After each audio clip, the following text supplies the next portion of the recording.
जैसे ही यह धरती को छूता है, यह नोटबुक मानव क्षेत्र का हिस्सा बन जाता है। दूसरे शब्दों में, यह नोटबुक अब तुम्हारा है। ये मेरा है?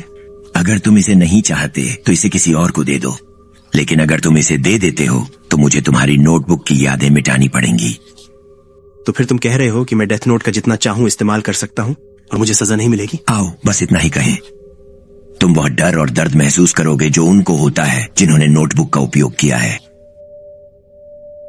और जब तुम्हारे मरने का समय आएगा तो तुम्हारा नाम मेरी डेथ नोट में लिखना मेरा काम होगा।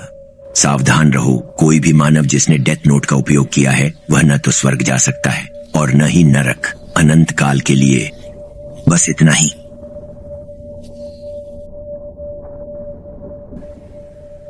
अब तुम्हारे पास मरने के बाद कुछ देखने के लिए है। सब ठीक होगा, जवाब दो। क्या है? मैंने सोचा कि तुम्हें कुछ सेब पसंद आएंगे, पड़ोसियों ने हमारे लिए लाए हैं। आखिर तुम्हारे कमरे में इतना अंधेरा क्यों है? तुम अपनी दृष्टि खराब कर रहे हो। यहाँ क्या हो रहा है? माँ उसे नहीं देख सकती?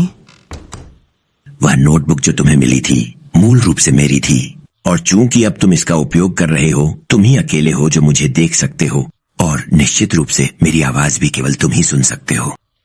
दूसरे शब्दों में, डेथ नोट लाइट मानव और रयुग शिनिगामी के बीच का बंधन है।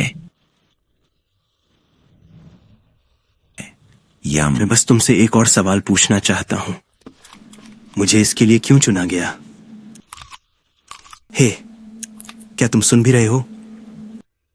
मानव दुनिया में सेब यात्रा के लायक है। इन्हें वर्णित करने का सबसे अच्छा तरीका क्या है? रसीले, बस मेरे सवाल का जवाब दो। मैंने तुम्हें नहीं चुना। क्या तुम नहीं समझते? ये सब बस एक दुर्घटना है। तुमने सच में सोचा कि तुम्हें चुना गया क्योंकि तुम बहुत होशियार हो या कुछ और? इतना घमंड मत करो। ये बस यहां गिर गया और तुमने इसे उठा लिया, और बस इतना ही है। इसीलिए मैंने निर्देश अंग्रेजी में लिखे, जो मानव दुनिया की सबसे लोकप्रिय भाषा है। तो पहले तुमने इसे गिराया ही क्यों था? तुमने विशेष निर्देश भी लिखे थे, तो यह मत कहो कि यह दुर्घटना थी। तुम मुझसे पूछ रहे हो क्यों? मैंने ऐसा इसलिए किया क्योंकि मैं बोर हो गया था। तुम बोर हो गए थे?